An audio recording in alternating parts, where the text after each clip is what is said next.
Welcome to the Sales Lead Dog Podcast, hosted by CRM technology and sales process expert Christopher Smith, talking with sales leaders that have separated themselves from the rest of the pack. Listen to find out how the best of the best achieve success with their team and CRM technology. And remember, unless you are the lead dog, the view never changes. Welcome to Sales Lead Dog. Now, I love it when I get a guest who comes back for another episode, and that's what we have going on today. Welcome to Sales Lead Dog again, Mark Schaefer. Great to be here. I mean, I had this circled on my calendar. I couldn't wait to talk to you again. I couldn't wait for it either. So, Mark, if you're not familiar with Mark, Mark is a keynote speaker, author, college educator, and just a all-around great guy, also podcaster like myself, and one of my favorite guests. And we're here to talk about Mark's newest book, Belonging to the Brand. Why community is the last great marketing strategy. We were just talking before we hit record about how passionate I am about this subject and how excited I am about this book. What was the idea, or what was that seed that said I need to write this book? Well, I think the big thing was in 2019, I published a book called Marketing Rebellion. And you and I talked about that book. And Chris, when I finished that book, there was a chapter in there predicting that belonging and community would be a significant part of marketing in the future. What I was trying to do in this book is it was a wake-up call to say, look, put down your algorithms for a minute, put down your automation for a minute, and let's look at what human beings really want. Let's remind ourselves what marketing and sales is supposed to do. And one of the chapters was about belonging and community. When I finished writing the book, I thought that is the most important chapter in the book. That is the future of marketing.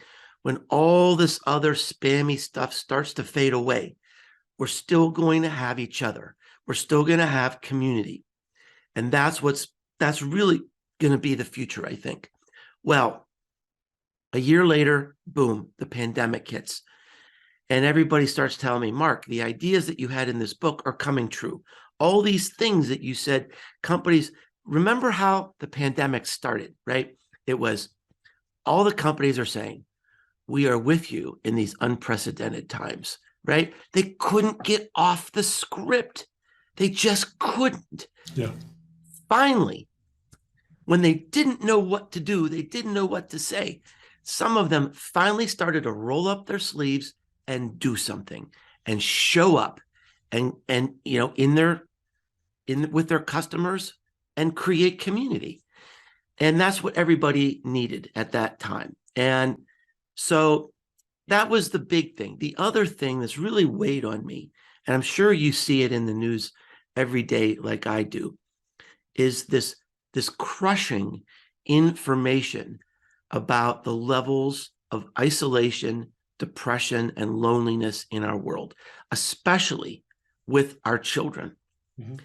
And the other thing that really got me to write this book, I think, is there was an article in the New York Times, and the headline was "The Loneliest Generation." And it talked about all the statistics about our children and how they're just suffering. And this was happening before the pandemic.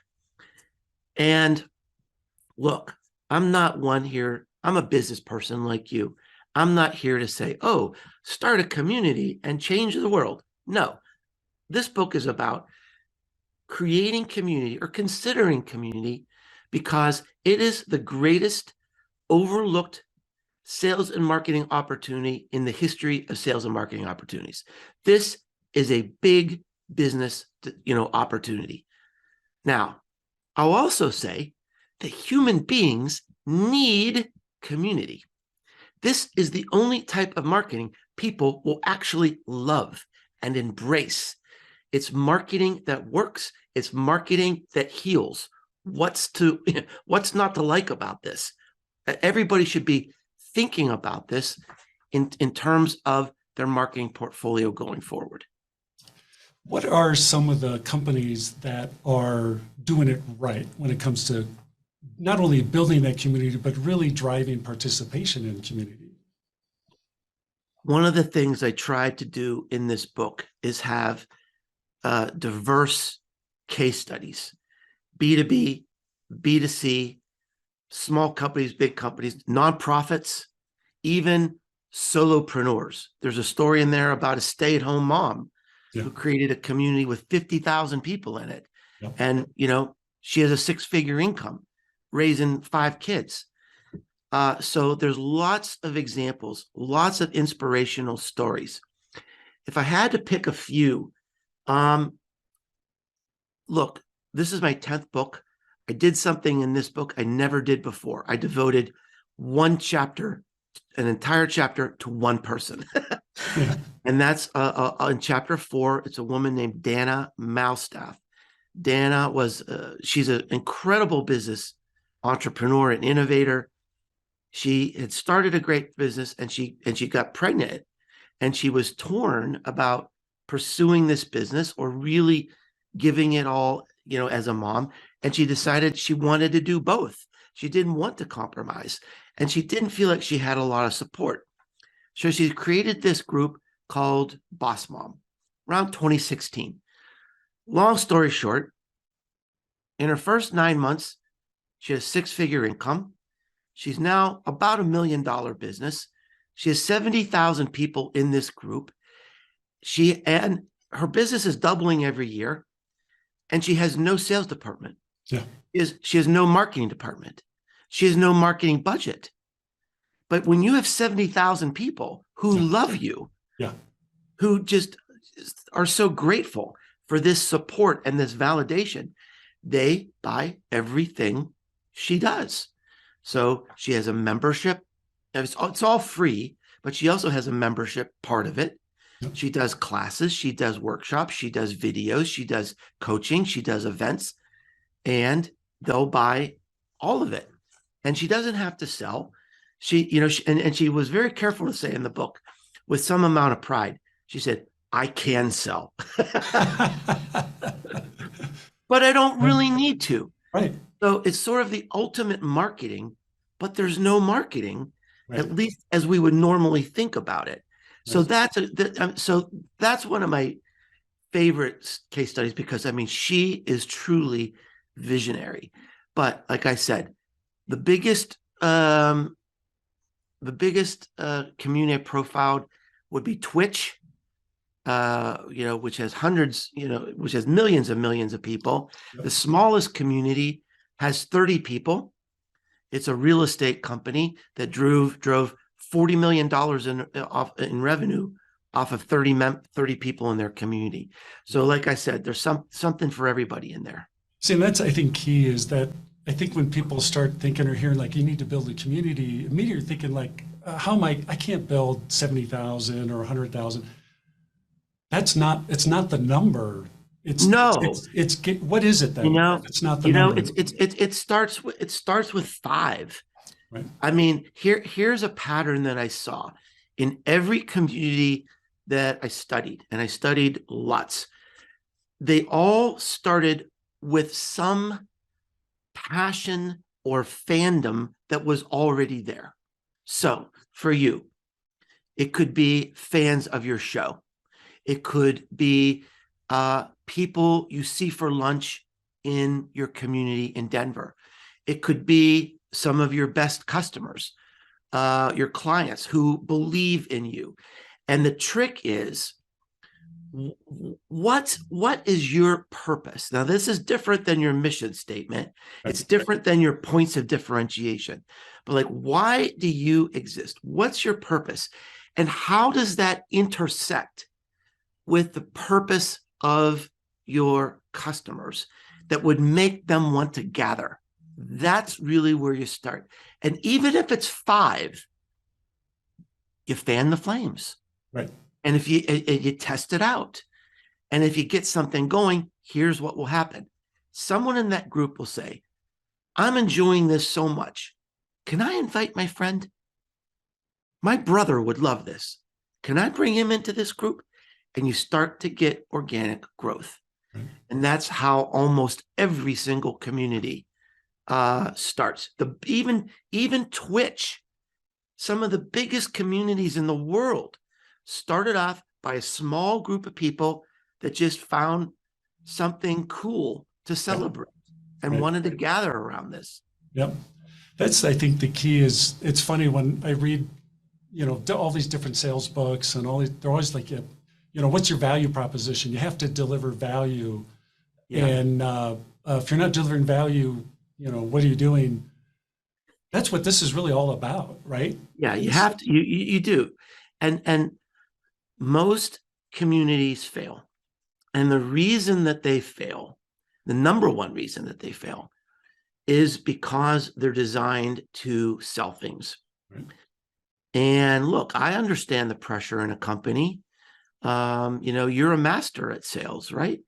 And look, that's never going to go away, but that's not a reason to gather. Right. People that, it's in a community, you're competing with everything else that they have, their attention. So you've got to create some kind of value. I have a community dedicated to learning about the future of marketing. So we teach each other and we push each other and we suggest new ideas and we share links to new things that we're finding.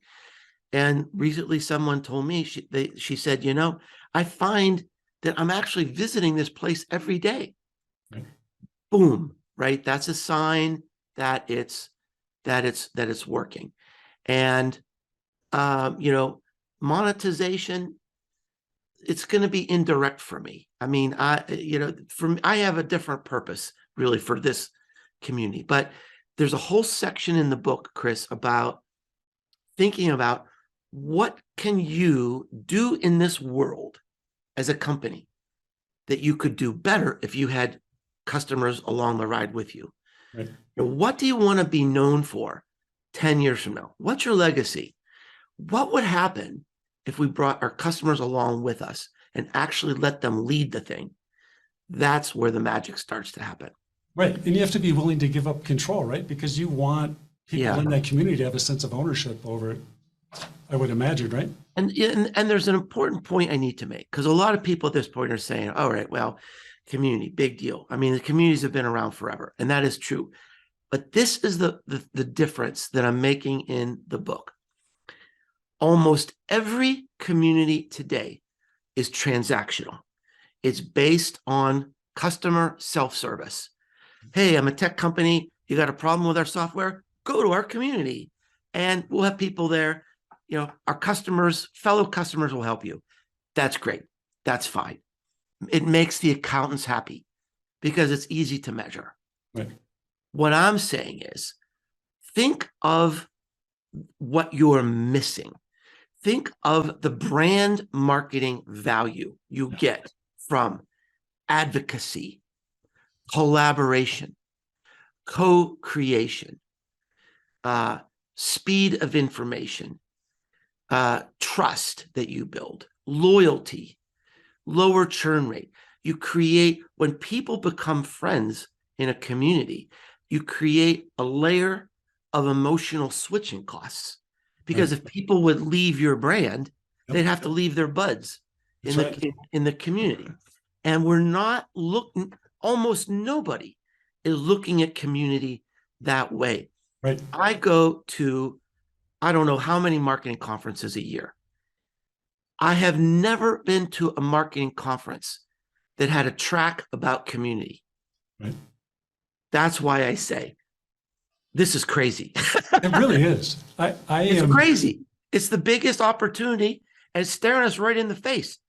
100%. That's why I'm so passionate about this and so excited for this episode is I see it in my world all the time. I've had customers ask me, where do I find my tribe? Oh, yeah. And they want it. They need it. Yeah. It's almost like a security blanket. Like you were saying that it's like, hey, once I found my peeps and I can interact with my peeps and we can help each other, I'm home. And that it breeds a tremendous amount of loyalty Like you're saying about reducing churn rate, and you're creating advocates for your product where people are going, people change jobs, you know? So when they go into their new job, they're saying, hey, we should be using this product because it's ABC. Yeah. You know, you're people that don't have this, I think, are missing out big time. Yeah. It's funny when you just told that story about someone saying, where do I find my tribe? I almost found myself get a little emotional because, you know, I tell this story to start the book about something happened to me in my childhood that turned me into a ghost. You know, I was alone for years. I was like a shadow human being. And then a miracle kind of happened when I got to high school, where I was accepted into this community, and it unleashed me. It just unleashed me as a human being. And it's something that's always haunted me, that what if that hadn't happened? Right. And then you combine this with this, you know, headline in the New York Times. We've got millions of young people who are lost, just lost. You know, I went down this TikTok hole this morning. It's easy to do. Which I don't really spend a lot of time on TikTok, but there was a hashtag that I kind of followed, and oh my gosh, you know, it's just the loneliness and isolation that's even being expressed in these TikTok videos it's just heartbreaking. And it's like, once you start studying the psychology of community, there is this amazing process that happens. And here's one of the most profound things I learned when I was writing this book, Chris. When the real emotional connection in the community isn't necessarily between you and the customer. It's between the customers and other customers. Yes. And when they create that power and this friendship, that goodwill spills over to you. Exactly. And it almost suggests that the focus of community should be creating collaborations and friendships, because that's where the real emotional brand power is taking place. What is great branding? It's creating an emotional connection between what you do and your customers or potential customers. And I mean, I'm convinced this is by far the strongest way to do this. This is going to do that better than any ad you're going to take out. And people don't see your ads anyway. If they see them, they don't believe them. Right. So let's spend money on something that's going to work.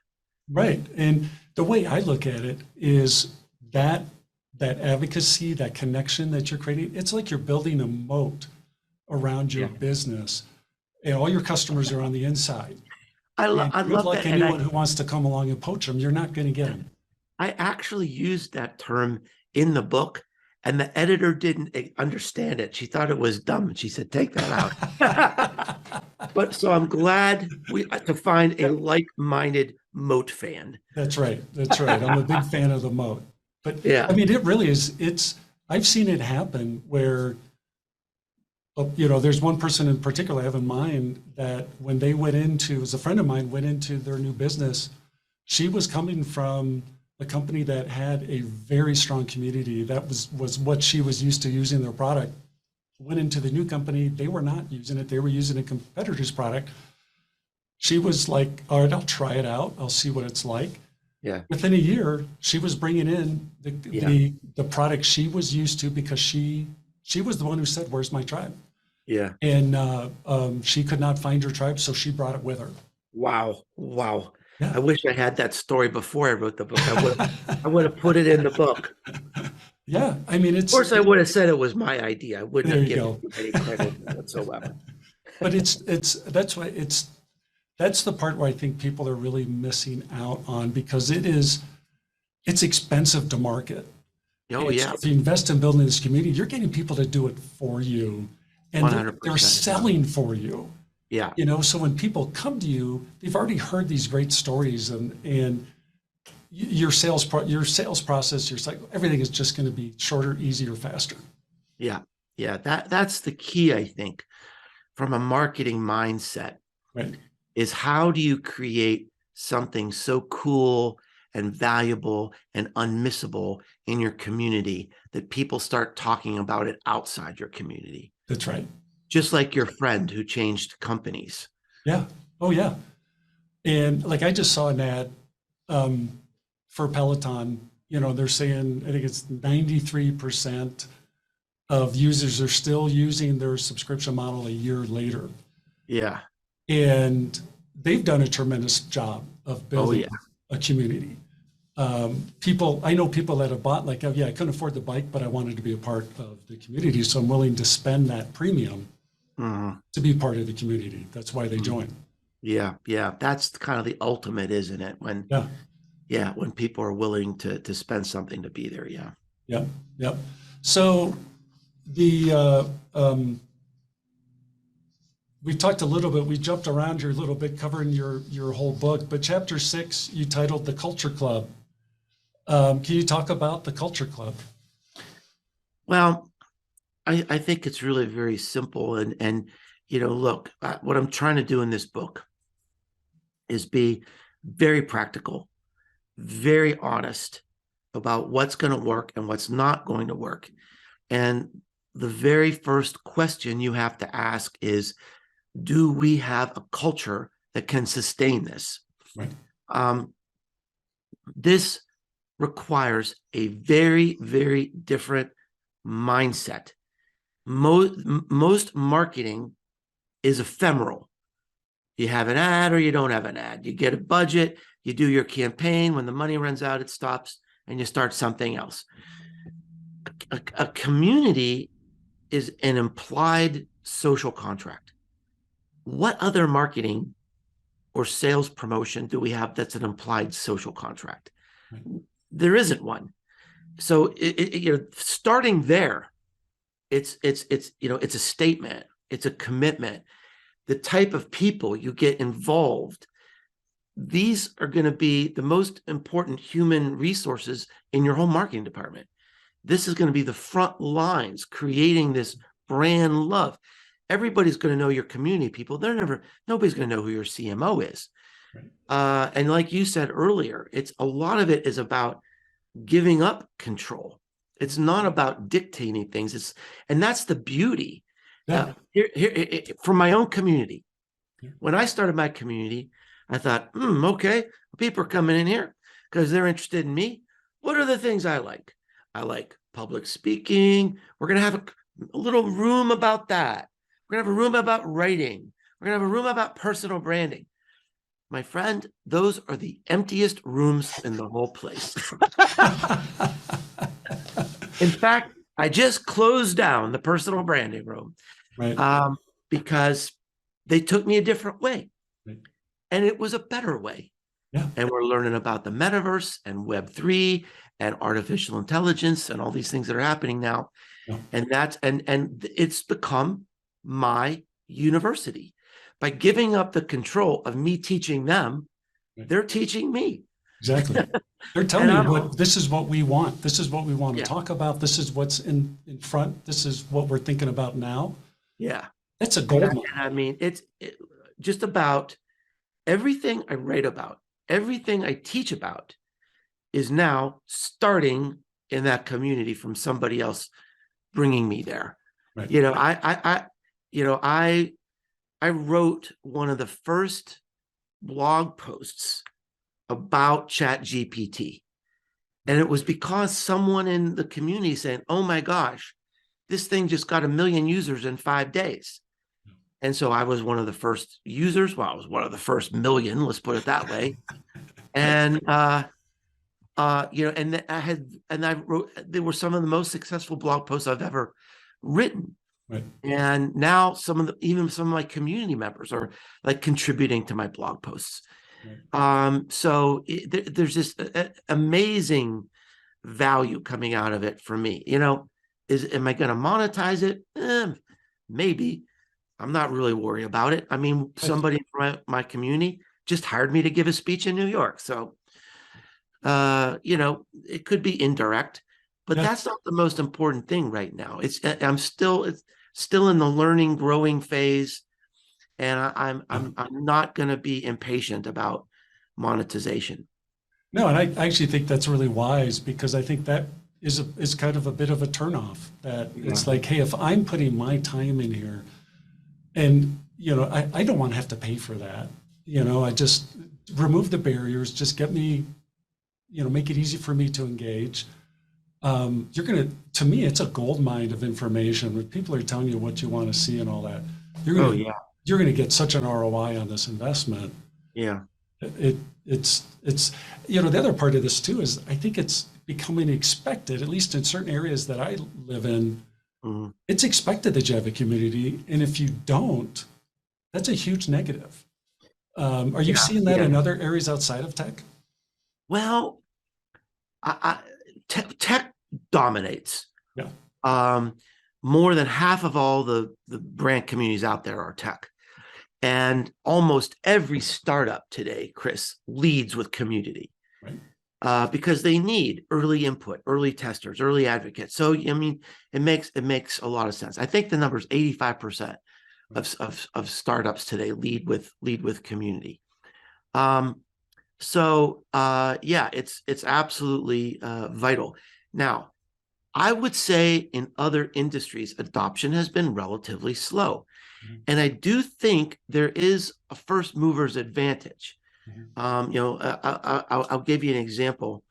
I was doing a case study in the book about a woman who is doing this amazing work, creating communities for nonprofit organizations.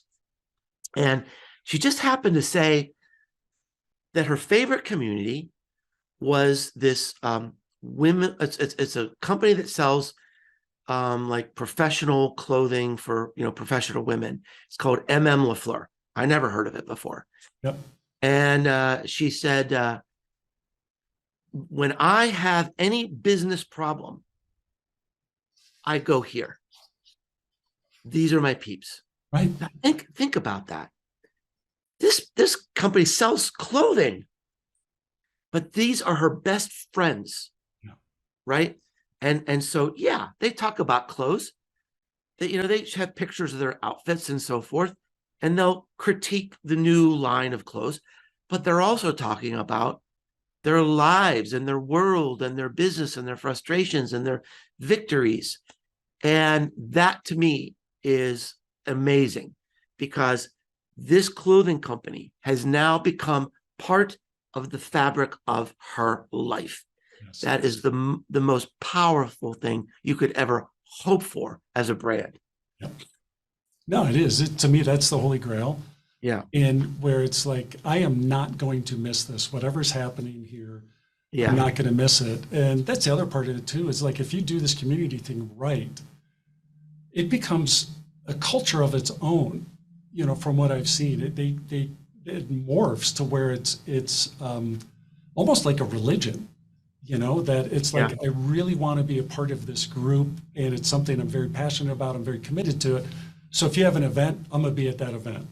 Yeah. If you're doing a webinar, I'm going to be at that webinar, because I know there's going to be good stuff of value there, and my friends are going to be there. We can talk about it. Yeah. Yeah. And you bring up an important point about events, that while we've kind of been dancing around online communities today, but certainly there are a lot of communities that have an offline component or started as offline types of meetings. Almost every community I studied does have some kind of an offline component. I would argue that Twitch is probably the biggest community in the world, and they have conferences. Right. So people can go and meet their friends in real life and just, continue to grow that bond. Right. And yeah, I think that's a critical component. Chapter 9, a new leadership mindset. I really do, from my personal experience, I do think it takes a shift in mindset to, if you don't have an existing community, and now we're going to begin executing against this strategy, it takes a significant shift or mindset to do that. Do you want to talk about that?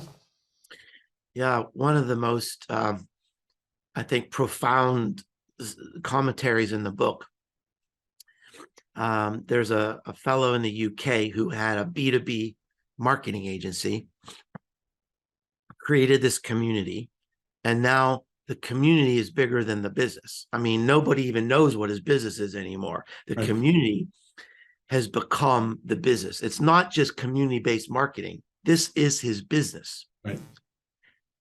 And so he's all in.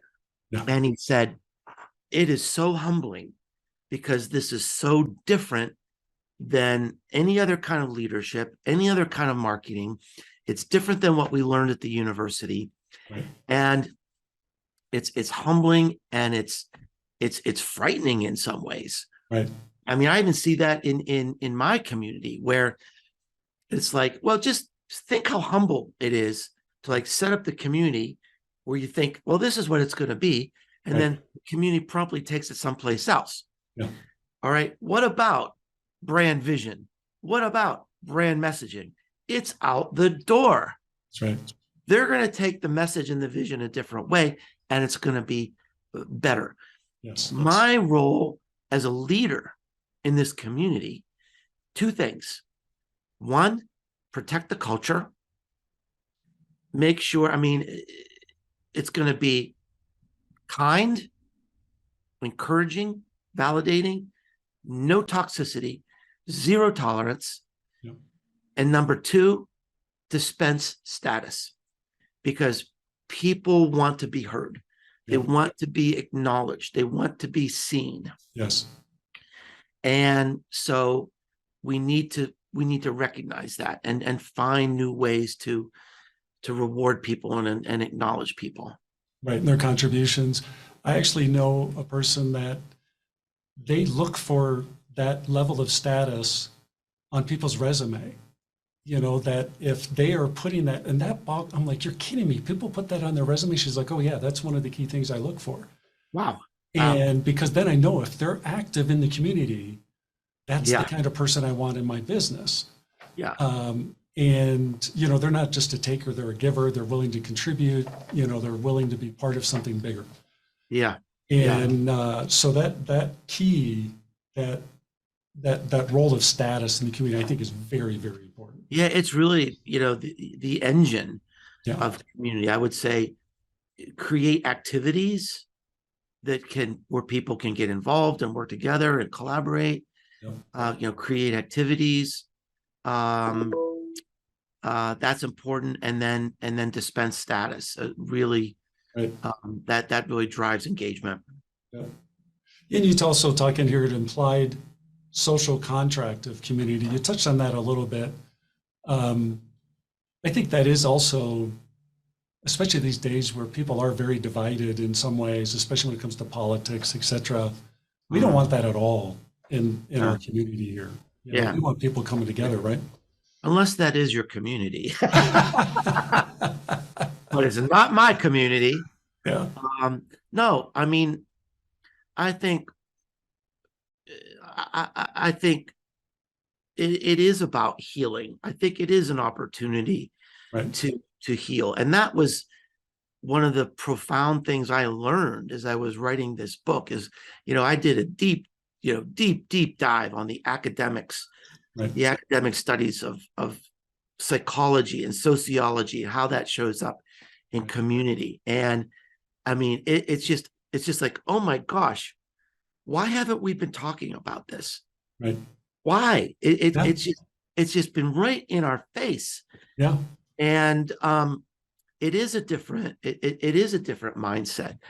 And it does, these friendships, it does create this emotional switching cost. And it is something, I'm not saying you couldn't pilot something for Right. 6 months. I mean, that's not much of a big deal. But once you start getting engagement and membership, I think it is an implied social contract. And Right. you've got to have the culture that understands that.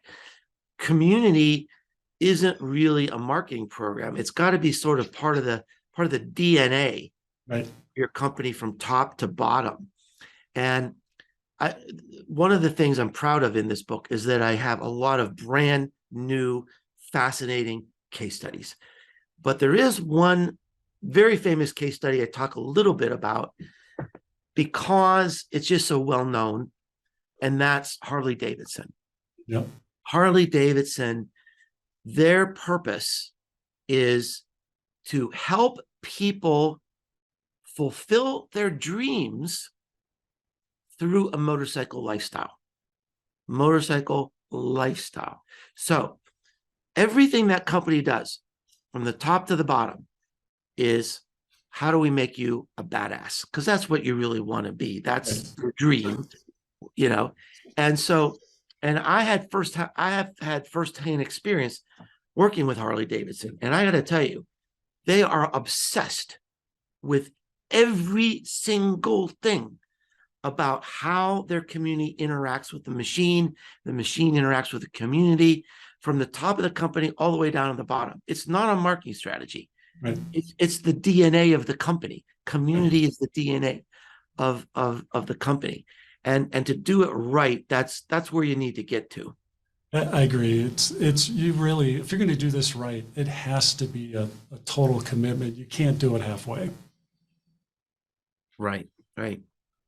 All right. Well, Mark, we're coming up here on our time on Sales Lead Dog, the book Belonging to the Brand. Why Community is the last great marketing strategy. It's available everywhere. Make sure you pick it up.